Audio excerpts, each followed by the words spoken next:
अस्सलामुअलैकुम प्यारी YouTube family. उम्मीद करती हूँ आप लोग सब बिल्कुल ठीक-ठाक और खैरियत से होंगे। मैं भी बिल्कुल ठीक-ठाक और खैरियत से हूँ। रमज़ान का बाबरकत महीना अल्हम्दुलिल्लाह बहुत खैर आफियत के साथ गुज़र गया और ईद भी अल्हम्दुलिल्लाह ईद के तीनों दिन खैर आफियत के साथ गुज़र गए, बल्कि बहुत अच्छे और बेहतरीन गुज़रे। मौसम वगैरह सब बहुत अच्छा था, लेकिन ईद ख़त्म होते ही मौसम इतना गर्म हो गया कि अब तो बाकायदा बहुत गर्मी जो है वो गर्मी का एहसास हो रहा है। लेकिन अल्हम्दुलिल्लाह अल्लाह ने अच्छे रमज़ान और अच्छे रोज़े गुज़रवा दिए। अ, आज जो है वो ईद का तकरीबन 5th डे होगा। जब मैं वीडियो अपडेटेड करूँगी, अपलोड करूँगी, तो आई थिंक तब 6th डे होगा, संडे का दिन। देखिए मैं सैटरडे को ये रिकॉर्ड कर रही हूँ। ईद के तीनों दिन मेरे इस कदर बिजी गुजरे, बहुत ज्यादा बिजी गुजरे कि मैं मुसलसल तीनों दिन जो है वो कहीं ना कहीं इनवाइटेड थी। मैं कुछ भी वीडियो रिकॉर्ड नहीं कर सकी क्योंकि मैं सुबह ईद के दिनों में थोड़ी सी नींद भी पूरी करनी थी और उसके अलावा इनविटेशन भी होता था, तो मैं बहुत ज्यादा बिजी थी। आखिरी अशरे आपको पता है पूरा इबादत का होता है रमजान का, तो उसमें भी कोशिश थी कि ताक रातों में थोड़ी अच्छी इबादत कर ली जाए। उसके बाद तो रमजान जो है वो बड़े सालों बड़े इंतज़ारों के बाद आता है। तो ईद के 3 दिन भी मैं काफ़ी ज़्यादा बिज़ी रही, इसलिए बिल्कुल भी मैं कोई भी रिकॉर्डिंग नहीं कर सकी। लेकिन फाइनली आज है सैटरडे का दिन, ईद का तकरीबन 4th या 5th डे होगा और आज भी मेरी बहुत ज़्यादा बिज़ी रूटीन थी। मैं काफ़ी ज़्यादा लेट उठी थी क्योंकि रात में काफ़ी ज़्यादा लेट, क्योंकि बच्चों के स्कूल्स ऑफ हैं तो पूरी रूटीन डिस्टर्ब हुई हुई है और कोई भी स्केड्यूल नहीं बन पा रहा है पूरी डेली रूटीन का। और जो बच्चे जो हैं वो रात में देर से सो रहे हैं, देर से उठ रहे हैं। आज भी मैं बहुत ज़्यादा लेट हो गई थी उठने में और उठते के साथ ही बच्चों ने फरमाइश की कि मम्मा आज हमने खाने हैं पराठे। वरना इतनी गर्मी में मुझे तो बिल्कुल भी अट्रैक्ट नहीं करता इस तरह का नाश्ता, लेकिन बच्चों ने चूँकि फरमाइश की थी तो फिर बनाना ही बनाना था। तो मैंने कहा चलो ठीक है, अच्छा है, क्योंकि लेट भी हो गए थे, दोपहर के खाने का तकरीबन टाइम हो गया था जिसमें मैं नाश्ता बना रही थी बच्चों को। क्योंकि अभी बच्चे स्कूल भी नहीं जा रहे, तो आपको पता है तो रूटीन तो बिल्कुल ही दरहम-बरहम हो जाती है। बहरहाल बच्चों को यहाँ पे मैंने पराठे डाल के देने थे। आज जो है ना वो मैं आज का दिन यूँ मेरा बिज़ी था क्योंकि आज जो है मुझे मेरे कज़िन का मेरी चाचू की बेटी का निकाह था, तो मुझे निकाह में भी जाना था रात में। तो ऑलरेडी मैं 2 ढाई बजे तो मैं नाश्ता कर रही थी, उसके बाद घर को भी थोड़ा देखना था क्योंकि ईद के तीनों दिन मुसलसल आना-जाना लगा रहा, जिसकी वजह से जो है ना वो घर को भी प्रॉपर नहीं देखा। वरना उससे पहले रमज़ान में तो मुस्तकिल सफाइयाँ हो ही रही थी घर की। हर चीज़ समेटती मैं साथ-साथ जा रही थी। लेकिन आज जो है मुझे थोड़ा-सा घर को भी देखना था, कुछ समेटना था, चीज़ें वगैरह अपनी जगह पे रखनी थी क्योंकि जब आना-जाना लगा होता है तो फिर ये होता है हर दिन कहीं न कहीं जाना होता है ना, तो आने-जाने की वजह से जो है वो बिल्कुल ही जो है ना वो बिल्कुल प्रॉपर कपड़े होते हैं, न थोड़ा वॉशिंग मशीन वाला वॉशिंग एरिया साइड होता है, किचन होता है, रूम्स होते हैं, बच्चों की चीज़ें हैं, अपनी चीज़ें हैं, तो इतनी ज़्यादा बिखर जाती हैं और मुझे बिखरा हुआ घर बिल्कुल भी पसंद नहीं है। तो सारी चीज़ों को, क्योंकि कपड़े बच्चे आ रहे थे, नेक्स्ट डे दूसरे पहन रहे थे, तो वो कपड़े इसी तरह से बस ऐसे ही जो है वो फैलते जा रहे थे। तो मैंने सोचा था कि जो भी ईद के न्यू ड्रेसेस होते हैं बच्चों ने वन वन टाइम पहने हुए थे, तो वो भी मैंने सोचा था कि मैं हल्के-हल्के जो है वो वॉश कर लूँगी क्योंकि मेड ने तो आना नहीं है अभी। और वैसे भी मेरी मेड जो है वो अभी कुछ टाइम करके काम जो है वो लंबी छुट्टी पे ही चली गई थी और मैं समझती हूँ अमूमन ज़ाहिर-सी बात है उनकी भी ईद होती है, वो भी अपनी ईद अच्छे से मनाते हैं और सभी मनाते हैं, तो उसमें क्या ज़बरदस्ती उनसे करना कि आओ और काम करो। तो अपना हाथ-पाँव भी हिलता-जुलता रहता है, ज़रा अपना भी, क्योंकि अपने हाथ से की हुई जो सफाई होती है ना, वो मैं समझती हूँ कि मेड के हाथों की भी नहीं होती है। और कोई हम जो ख़ास तौर पे मेरी तो आदत है कि मैं जब तक अपना हाथ अपने काम पे ना लगा लूँ ना, तो मुझे तो करार आता ही नहीं है। तो गर्मी में खड़े होके सबसे मुश्किल काम होता है पराठे डालना, बट फिर भी मैंने कहा बच्चे कह रहे हैं तो पराठे डाल दो, अच्छा है, बच्चों को ज़रा पेट को सहारा हो जाएगा। उसके बाद मुझे लगना है अपने कामों से, तो अच्छा है ज़रा बच्चे बार-बार फिर भूख-भूख भी नहीं करेंगे और आराम से जो है ना, वो इनका पेट भी भर जाएगा। तो यहाँ पे मैंने बच्चों के लिए पराठे डाल लिए थे तकरीबन 2-3 पराठे जितने भी मुझे डालने थे। एक-एक के हिसाब से सबके पराठे डाल दिए थे, इनके बाबा के लिए भी डाल दिए थे पराठे। तो अच्छा है चाय पराठे का नाश्ता कर लिया था, वरना इतनी गर्मी में मैं तो कभी पराठे नहीं लेती, मैं तो ब्रेड या चाय पापा या ब्रेड पापा या ब्रेड चाय इस तरह का जो है, और अंडे तो बिल्कुल गर्मी में मैं खुद बहुत अवॉइड करती हूँ। तो अंडे वैसे भी मैं काफ़ी ज़्यादा अवॉइड करती हूँ क्योंकि मुझे अंडे सिर्फ़ सर्दियों में ही समझ आते हैं और उसके अलावा अंडे मुझे बिल्कुल भी समझ नहीं आते नाश्ते में। तो हाँ, बॉइल्ड अंडा कभी होता है कि ले लिया जाता है। अ, उसके अलावा जो है बस आज बहुत बिज़ी रूटीन थी, मुझे कपड़े वगैरह भी सबके फाइनलाइज़ करने थे और क्योंकि रात में मुझे कज़न के निकाह में जाना था, मेरी फर्स्ट कज़न थी, मतलब मेरी फर्स्ट कज़न कहेंगे मेरी चाचू की बेटी थी, तो उसकी उनके घर की पहली शादी थी बड़ी बेटी की सबसे, यानी कि मेरी सबसे बड़ी मतलब मेरी एज की थी, और उनके घर की पहली, चाचू के घर की पहली शादी थी, यानी कि पहला निकाह था, रुखसती अभी नहीं थी, अभी सिर्फ निकाह हो रहा था। तो इसलिए जो है, और 8 बजे, साढ़े 8 बजे मुझे निकलना था, 2 ढाई पे ऑलरेडी मेरा नाश्ता बन रहा था, उसके बाद घर के कामों में तो वैसे भी पता नहीं चलता। वैसे तो गर्मियाँ स्टार्ट हो गई हैं, दिन लंबे हो गए हैं, रातें छोटी हो गई हैं, लेकिन फिर भी हम, चूँकि बीइंग अ मदर, एक हाउसवाइफ और एक मदर होने के नाते मुझे तो फिर भी बिल्कुल भी टाइम का एहसास नहीं होता है, क्योंकि जब सुबह जब उठ जाओ उसके बाद तो कुछ भी समझ नहीं आता, वक़्त कहाँ उड़ के चला जाता है। जब किसी एक-एक काम से फ़ारिग होके घड़ी की तरफ देखो तो ऐसा लगता है, अरे अभी तो 3 थे, अभी 5 हो गए, अभी 5 थे तो अभी 7 बज गए। तो इस तरह से ही मेरा तो इसी तरह से टाइम जो है वो बिल्कुल पता नहीं चलता और चला जाता है। हालाँकि अभी मैंने अपना ऑनलाइन काम जो मेरा है अल्हम्दुलिल्लाह, वो भी मैंने अभी कंटिन्यू किया था, क्योंकि ईद की वजह से ऑब्वियसली चाँद रात तक तो मैंने काम किया था। चाँद रात तक भी मेरे जो लास्ट था उसके पार्सल्स थे वो भी मैंने डिलीवर्ड किए थे। तो थोड़ा-सा मेंटल, अब थोड़ा मेंटली भी रेस्ट चाहिए होता है, कभी फिज़िकली भी रेस्ट चाहिए होता है, क्योंकि चाँद रात तक वो भी काम हमारा चल रहा होता है। तो इसलिए तो मैंने सोचा कि मैं भी कुछ दिन काम को ना थोड़ा-सा रिलैक्स करूँगी, ज़रा थोड़ा मेंटली भी, फिज़िकली भी थोड़ा और रिलैक्स हो जाऊँ। पहले घर को देख लूँ, और क्योंकि बच्चों की जो प्रॉपर न्यू सेशंस स्टार्ट होने थे, क्योंकि इनके रमज़ान से पहले इनके रिज़ल्ट सॉरी एग्ज़ामिनेशंस हो चुके थे फाइनल मेरे बच्चों के, और अब कमिंग ट्यूज़डे को 8th ऑफ अप्रैल को इनका रिज़ल्ट आना था, और 11th ऑफ अप्रैल को बच्चों के न्यू सेशन स्टार्ट होने थे। तो इतनी बड़ी ज़िम्मेदारी होती है एक औरत की, मैं समझती हूँ, बच्चों और घर को लेकर। तो चाहे जो भी आपके साथ हाथ बटाने वाला हो, जबकि मेरे साथ तो कोई ऐसा हाथ बटाने वाला भी नहीं है, बिकॉज़ मैं अकेली होती हूँ बच्चों के साथ, तो वो सारी चीज़ें ऑब्वियसली खुद देखनी पड़ती है, और अल्हम्दुलिल्लाह कभी ज़िम्मेदारी से पीछे नहीं हटी, हमेशा ज़िम्मेदारी को अच्छे से बेहतरीन तरीके से सरअंजाम देने की कोशिश ही की है, और कभी किसी को नेग्लेक्ट भी नहीं किया मैंने। अल्हम्दुलिल्लाह बच्चे हैं, मियाँ जी हैं, घर है, तो हर चीज़ को परफेक्टली टाइम देना पड़ता है, और देती भी हूँ, एंड अल्हम्दुलिल्लाह बस इन लोगों को नाश्ता देने के बाद जो है, मैंने अपने रूम की जो सारे बिस्तर वगैरह बिखरे हुए थे वो सब समेटना था, रूम थोड़ा सेट करना था, अपने आप को भी मैं फ्रेश कर चुकी थी, बच्चे अपना नाश्ता वगैरह जो है वो कर रहे थे या कर चुके थे। तो मैं जो है बस, अब अच्छा, वैसे तो गर्मियाँ आ चुकी थी, और मेरा प्लश और बच्ची का छोटा आयरा का ब्लैंकेट है वो अभी तक बाहर ही था, क्योंकि रात में ना हल्की सी खुनकी है, वेदर बहुत खराब है। दिन में इतनी गर्मी और इतना गर्म दिन है, और रात में जो है वो इतनी ठंडक है, तो हल्का-सा अभी मैंने प्लश निकाला हुआ था, लेकिन फाइनली मुझे, वैसे मैं सारा गरम बिस्तर अंदर रख चुकी हूँ। बस ये 1-2 मेरे प्लशेज़ थे जो बाहर थे, तो ये भी सारा मुझे अंदर इनको भी ऑर्गनाइज़ करके रखना था।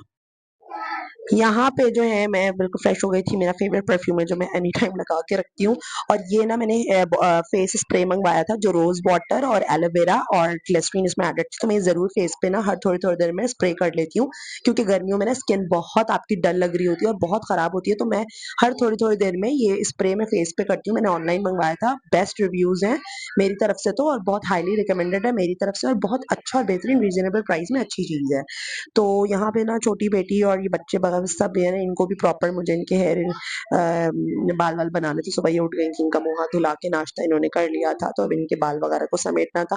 ज़ाहिर-सी बात है यार, बच्चों को भी सबको देखना पड़ता है प्रॉपर हर चीज़, किसी भी चीज़ को नेग्लेक्ट नहीं कर सकती। अल्हम्दुलिल्लाह मेरा ऑनलाइन काम है, लेकिन कभी भी मैंने अपने काम की वजह से ना किसी को भी नेग्लेक्ट नहीं किया, कि कल को मैं नहीं चाहती कि मेरे हस्बैंड को इस वजह से शिकायत रहे कि मैं अपने काम में इतना मशगूल हो जाऊँ कि बच्चों और घर जो हैं उसको बिल्कुल इग्नोर कर दूँ, तो ये मेरा मेरा ये सब नहीं है माइंड। तो मैं अल्हम्दुलिल्लाह बहुत ज़िम्मेदारी के साथ सबको पहले लेकर चलती हूँ, काम को बाद में लेके चलती हूँ। बच्चों ने आज ना मुझसे फ़रमाइश की कि मम्मा आज ना आप दोपहर में हमें जो है ना वो सिंगापुरियन राइस जो है वो बना के खिलाएँगी, क्योंकि पूरा रमज़ान मैंने इस तरह का कुछ भी नहीं बनाया था। तो बच्चे भी काफ़ी ज़्यादा जो हैं वो फेड अप हुए हुए थे कि मैंने बिल्कुल लाइट से वेजिटेबल्स वगैरह ही बस हल्के-फुल्के खाने रमज़ान में बनाए। तो आज बच्चों की फ़रमाइश पे सिंगापुरियन मैंने बना लिए थे। अच्छा, मैंने इससे पहले सिंगापुरियन कभी ट्राई नहीं किए, मैंने फर्स्ट टाइम सिंगापुरियन बच्चों की फ़रमाइश पे ट्राई किए थे। क्योंकि इससे पहले इनकी फूफो ने बनाए थे, तो उन्होंने हमें भेजे थे, तो बच्चों को बहुत पसंद आया, तो फिर मैंने भी बच्चों की फ़रमाइश पे सिंगापुरियन आज बनाए थे। तो पहली दफ़ा मैं ट्राई कर रही थी सिंगापुरियन ना, क्योंकि इससे पहले मैं घर में चाइनीज़ बनाती हूँ, लेकिन मैं मंचूरियन विद फ्राइड राइस बनाती हूँ। तो सिंगापुरियन जो है वो मैंने थोड़ा-सा ज़रा वीडियो वगैरह देख ली थी, सॉसेस वगैरह में मुझे ज़रा हमेशा कन्फ्यूज़न होती थी कि यार इसमें सॉसेस कौन-सी होती है, क्योंकि मेन इसकी सॉस होती है। तो इतनी मेहनत करो तो बंदा और अच्छे ना बने ना, तो फिर सारी मेहनत भी बेकार हो जाती है। लेकिन बहरहाल अल्हम्दुलिल्लाह बहुत अच्छे और बहुत मज़े के बने थे।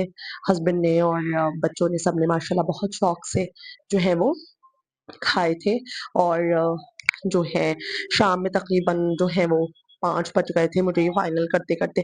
5-6 बजे का तकरीबन मगरिब तक का ही टाइम हो गया था ये फाइनल होते-होते। तो मैंने भी बस ये एक ही प्लेटर रेडी किया था। 1 से 2 प्लेटर रेडी किए थे कि सब थोड़ा-थोड़ा ले लेंगे क्योंकि रात में फंक्शन भी था और मुझे जाना भी था। तो उसके अकॉर्डिंग भी जो है वो बस ट्राई भी किया था इसलिए भी थोड़ा बनाया था कि चलो पहली दफ़ा बना रही हूँ तो ट्राई हो जाएगा। अगर अच्छा बना तो इंशाल्लाह नेक्स्ट टाइम फिर और भरपूर तरीके से बना लूँगी और वरना फिर होता ये है कि घर में से मैं, मियाँ जी और बच्चे होते हैं, तो अगर ये भी ना खाएँ ना, इनको भी पसंद ना आए तो फिर पूरी मेरी जो डिश होती है वो वेस्ट हो जाती है। तो मेरी अमूमन कोशिश होती है कि मैं ऐसी चीज़ बनाऊँ जो घर में ये सब खा लें और चीज़ वेस्ट ना हो। तो मुझे इनके अकॉर्डिंग भी ना सारी चीज़ों को मद्देनज़र रखते हुए ना इस तरह की डिश जो है वो चूज़ करनी पड़ती है। तो कोशिश अब ये होती है कि बच्चों की पसंद की चीज़ बन जाए ताकि वो हम तो खा ही लेंगे, हम तो माँ-बाप हैं, हम तो कॉम्प्रोमाइज़ क्या अल्हम्दुलिल्लाह हम तो खा ही लेंगे, लेकिन ये होता है कि बच्चे जब अपने शौक से कोई चीज़ बनवाते हैं ना, तो फिर उसको भरपूर तरीके से ना शौक से खा भी लेते हैं। तो मेरा भी यही था कि चलो बच्चों ने फ़रमाइश की है तो बना लिया जाए।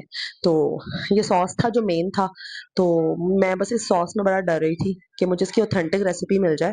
तो मैंने यूट्यूब पे इसकी ऑथेंटिक एक रेसिपी देखी, वैसे तो बहुत सारी रेसिपीज़ आपको पता होती हैं। तो मैंने एक देखी तो मुझे समझ आई तो मैंने उसके अकॉर्डिंग ये सॉस बनाया था, लेकिन सच्ची बात बताऊँ तो मुझे अभी भी इसमें थोड़ी बहुत कमी लगी थी। तो मुझे इसमें कमी महसूस हुई लेकिन बच्चों ने फिर भी बहुत शौक से खाया। लेकिन चलें मेरा भी फर्स्ट एक्सपीरियंस था, मैं भी फर्स्ट टाइम बना रही थी। नेक्स्ट टाइम उसको और इम्प्रूव करके बना लूँगी। लेकिन इसमें जो ये बेस्ट पार्ट होता है ऊपर जो इसमें चिलीज़ का और गार्लिक का तड़का लगता है ना, फ्राई करके क्रिस्पी होके निकलती है लहसुन और हरी मिर्चें। तो उसका बड़ा अच्छा-सा टेस्ट भी बड़ा अच्छा आता है और वैसे सब चीज़ का टेस्ट बहुत अच्छा था। बच्चों को तो बहुत पसंद आया सबको। तो बहरहाल थोड़ी देर बाद ही ना मेरा एक पार्सल मैंने वैसे तो ये ईद से पहले मँगवाया था, लेकिन इन्होंने फाइनली मुझे ईद के आज 4th ये 5th डे था बल्कि आज, तो मुझे आज सैटरडे का दिन था तो मुझे आज डिलीवर किया। वीडियो अपडेट करूँगी तो आई थिंक संडे का दिन होगा लेकिन मुझे ये सैटरडे को रिसीव हुआ था। तो मैंने कहा चलो ईद पे तो लगाए नहीं, मैंने लेंसेज़ ऑर्डर किए थे। बहुत टाइम हो गया था शादी के बाद। शुरू में लेंसेज़ यूज़ किए तो शादी से पहले तो करती थी, शादी के बाद भी 1-2 बार यूज़ किए, उसके बाद बच्चों के बाद तो ऐसी ज़िंदगी पलटी है बच्चों के बाद और बच्चों की मसरूफ़ियत में कि काफ़ी चीज़ों से जो है ना वो ध्यान हट गया था। तो फ़ेसबुक स्क्रॉल करते हुए मेरे सामने ये बहुत अच्छे लेंसेज़ आए थे तो मैंने उसी वक़्त फ़ौरी तौर पे ऑर्डर कर दिया था। तो आज ये मुझे फाइनली रिसीव हुए थे। तो ईद पे तो लगाए नहीं तो मैंने कहा चलो बहुत अच्छे दिन रिसीव हो गए, आज कज़िन का निकाह भी है, तो चलो उसके निकाह पे आज हम ये वाले लेंसेज़ यूज़ लगा लेंगे। तो कलर मैंने ब्राउन चूज़ किया था और नो डाउट ये बहुत अच्छे लेंसेज़ हैं। मतलब इनको लगा के एक तो मुझे बहुत कंफर्टेबल आइज़ को लगा और सेकंडली इनका कलर बहुत अच्छा था और इनकी क्वालिटी भी बहुत अच्छी थी। तो मुझे क्वालिटी और कलर दोनों जो है वो बहुत परफेक्ट लगे थे और बहुत प्यारे अच्छे लगे थे। तो और जब मैंने माशाल्लाह निकाह पे इसको लगाना था तो तब भी परफेक्ट बिल्कुल जो है ना इनका आइज़ पे बहुत प्यारे लग रहे थे। अच्छा आइज़ से मैंने ऑलरेडी मेरी आइज़ का जो कलर है ब्राउन है, तो ये थोड़ा मैंने डार्क और ब्राउन मँगवा लिए थे, तो वो इतना ज़्यादा पता भी नहीं चल रहे थे लेकिन फिर भी अच्छे लग रहे थे। मुझे अच्छे लगे पर्सनली तो मुझे ये कंपनी भी काफ़ी अच्छी लगी, इनकी चीज़ भी मुझे काफ़ी ज़्यादा अच्छी लगी और जो है तो बस अब मुझे टाइम मेरे पास ज़रा शॉर्ट हो रहा था। तो वैसे भी मैं मशहूर हूँ कहीं भी जाने में ना मैं लेट लतीफ़ मशहूर हूँ कि मैं काफ़ी ज़रा लेट आती हूँ महफ़िलों में। तो ये मैंने ईद पे ही ना इन लोगों के ड्रेसेस बाय किए थे। अभी तो मेरी अम्मी के घर की जो ईद की दावत होती है क्योंकि अम्मी के घर पे बड़ी ईद की दावत होती है। इस दफ़ा हमारी मसरूफ़ियत सबकी इतनी रही कि अब्बू ने दावत थोड़ी लेट ही कर दी ईद की।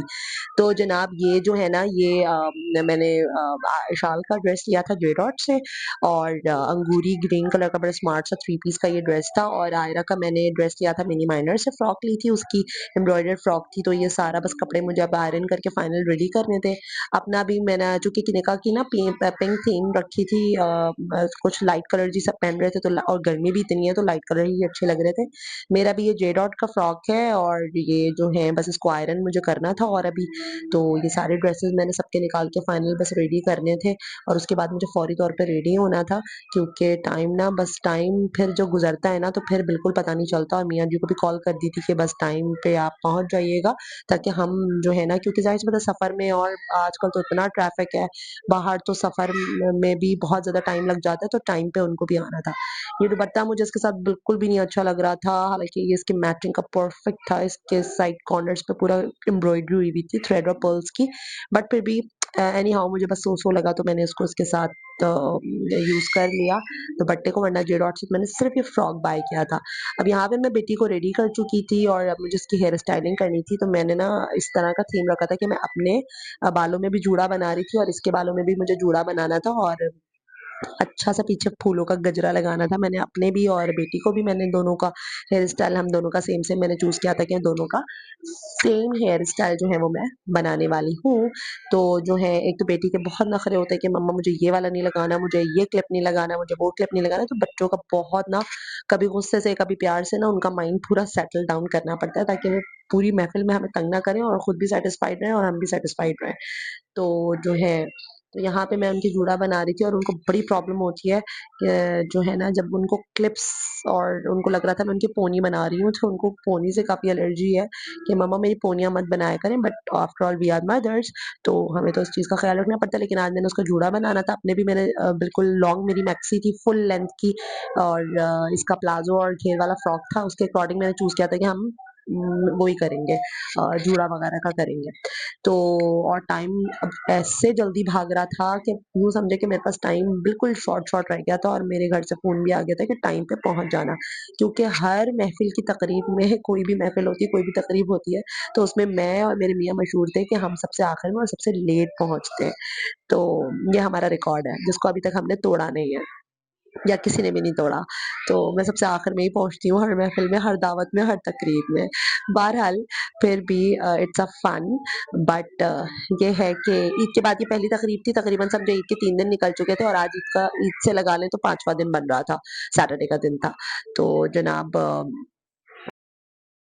तो डिसेंट सा जो है जनाब आज बस जो है इनको भी तैयार किया था और मैंने खुद भी जल्दी-जल्दी से रेडी होना था और क्योंकि आपको पता है निकाह की सिर्फ़ तकरीब थी, रुखसती वगैरह नहीं थी आज तो जल्दी बस 9 बजे तक मुझे पहुँचना था और 10, 11, 12 बजे तक के जो महफ़िल है वो ऑफ हो जानी थी तकरीब वाइंड अप हो जानी थी क्योंकि निकाह था, रुखसती वगैरह भी नहीं थी, तो इसलिए जो है तो सब जो है वो फाइनलाइज़ हुआ हुआ था, कपड़े वगैरह सब कुछ रेडी थे, बस इनके हेयर स्टाइल में अब ये थोड़ी मैडम हो गई हैं, तो इनके हेयर स्टाइल में भी अब थोड़ा-सा टाइम लगता है। अच्छा मैं ना इनके फर्स्ट टाइम गजरा लगा रही थी, इससे पहले मैंने कभी इनके बालों में इस तरह इनके हेयर स्टाइलिंग नहीं की।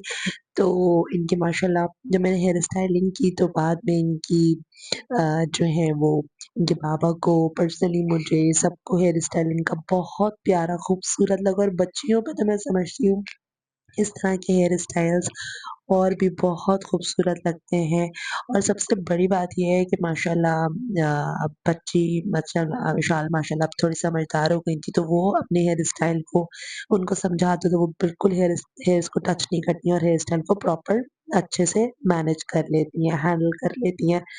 तो यहाँ पे फाइनली ना मुझे ऑलरेडी 9 साढ़े 9 का टाइम हो चुका था और बस अपने हस्बैंड जी का टाइम उनका वेट कर रही थी कि वो आएँ तो फिर जल्दी से रेडी हो जाएँ। असल तो हमें टाइम लगता है क्योंकि हमें ड्रेस अप होना होता है, मेकअप करना होता है, फिर बच्चों को भी अपने साथ हमें रेडी करना होता है। तो बेटा तो मेरा माशाल्लाह थोड़ा बड़ा था, समझदार था, वो तो अपना खुद ही से बहुत अच्छे से जो है वो रेडी हो जाता है। बाकी मैं यहाँ पे बिल्कुल रेडी हो चुकी थी और ड्रेस अप हो चुकी थी मैं। मेरी लॉन्ग मैक्सी थी, फुल लॉन्ग मैक्सी थी लेंथ में और बस मुझे जो है वो मेकअप करना था। इस तरह की मेरी ना ये फुल मैक्सी थी। इस तरह का लुक था मेरी मैक्सी का ना, फुल लॉन्ग लेंथ में थी और इसके साथ मैं फ्लैट्स वेयर कर रही थी। पहले मैंने सोचा मैं हील्स पहनूँ लेकिन फिर मैंने कहा नहीं फ्लैट जो है वो स्लीपर बिल्कुल ठीक और परफेक्ट रहेगी इसके साथ। अच्छा मुझे करना था मेकअप, मेरा ये मेकअप है।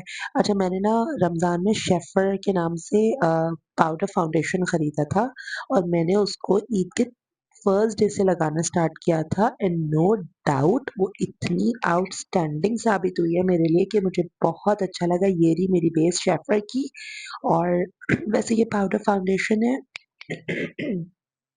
और ये पाउडर फाउंडेशन ना बहुत अच्छा है। मतलब मैं फ़ैन हो गई इसकी लिटरली ना।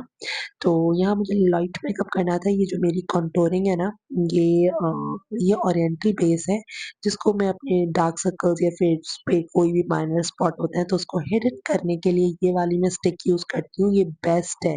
किसी भी किस्म के दाग धब्बे, निशान या डार्क सर्कल्स उनको हिडन करने के लिए अच्छी थी। फिर ये फाउंडेशन जो मैंने रमज़ान में मँगवाया था लेकिन यूज़ नहीं किया था, तो मैंने ईद पे इसको यूज़ किया। तो इसको पाउडर को ना किसी भी लिक्विड के साथ जो है वो मिला के एक पतला-सा पेस्ट बना के, मतलब इसको लिक्विड फॉर्म में, अभी ये पाउडर है, इसको लिक्विड फॉर्म में लेकर आ जाते हैं और लिक्विड फॉर्म में इसको अप्लाई करते हैं। तो ये इतना ज़बरदस्त बेस है, तो मैंने तो उसको ईद के first, second, third day use किया था, और अब मुसलसल कहीं भी आना-जाना हो रहा था, तो मैं यही फाउंडेशन जो है वो यूज़ कर रही थी। इस तरह करके ना इसको लिक्विड के साथ बना लेते हैं। तो ये एक पेस्ट की शक्ल बन जाती है, और ये फिर आप मतलब डायरेक्टली जो है वो अप्लाई कर सकते हैं। तो ये जो मेरा रोज़ वाटर और एलोवेरा का स्प्रे था, मैंने इसी में बना लिया था। पानी के साथ भी बना सकते हैं, लेकिन मैंने इसके साथ बना लिया था। Rose water after all best होता है। वो अप्लाई करने के बाद मेरा ये मुझे 8 साल हो गए, मैं ग्लैमर का फेस पाउडर यूज़ करती हूँ। मुझे इसके अलावा कोई फेस पाउडर समझ नहीं आता। तो बस जल्दी-जल्दी से मैं मेकअप कर रही थी, क्योंकि मियाँ ऑलरेडी शावर लेने जा चुके थे, और वो मुझे पता है वो तो फ़ौरन से रेडी हो जाएँगे। तो मैं जल्दी-जल्दी अपना हाथ चला रही थी कि बस मेकअप फाइनलाइज़ कर लूँ। मेकअप करने के बाद ना थोड़ा-सा लास्ट में मैं स्प्रे कर लेती हूँ। तो अब बहुत लेट हो रहा था, मुझे घर पे 9:30 हो चुके थे, और अभी मुझे सफ़र में आधा घंटा से थोड़ा ज़्यादा लगना था, और बाहर ट्रैफ़िक का जो हाल है ना, बस वो भी है। तो फाइनली 1 घंटा लगा के ना मैं यहाँ पहुँच ही चुकी थी अल्हम्दुलिल्लाह। तो फंक्शन काफ़ी अच्छा रहा, काफ़ी चलता रहा, और बहुत अच्छा रहा। फंक्शन माशाल्लाह सब कुछ बहुत अच्छे से अंजाम हो गया, मतलब पूरी फंक्शन अच्छे से रहा। चलिए जी, इसी के साथ ही काफ़ी मैं थक भी गई थी, फिर हम काफ़ी लेट वापस भी आए थे। इसी के साथ मैं अपने व्लॉग को यहाँ पे एंड करूँगी। इंशाल्लाह नेक्स्ट व्लॉग में आपसे ज़रूर मुलाकात करूँगी। कुछ नया आप लोग के लिए अच्छा-सा लेकर आऊँगी। जब तक के लिए मुझे इजाज़त दीजिए। अल्लाह हाफ़िज़।